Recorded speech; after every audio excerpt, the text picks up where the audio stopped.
The process was actually very seamless once I got the contact information for Leo Patetti, somebody that I've known, and he owned a body shop in town.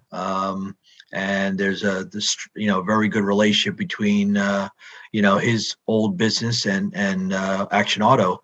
So it was like really working with the same company. They both have similar philosophies. And I called Leo, and we talked through the process, and basically the next steps were arranging for an inspection. And he said, "You don't have to go anywhere. We're going to come to your house." So we arranged it on a Saturday morning, and his team came out and took some photographs, and then I had all the repair bills that were needed in order to embed them into the report that they put together, which is like a link to Carfax.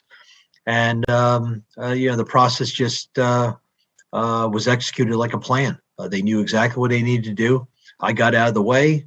I was just there for any Q&A, but their team, they brought a two-person team out, and they did their job. They did what they needed to do. And along the way, what I learned with them being there is they showed me different elements that were in the repair bill with coatings on why they coated it, why those elements were removed in order to create that continuous paint stream from the back to the front.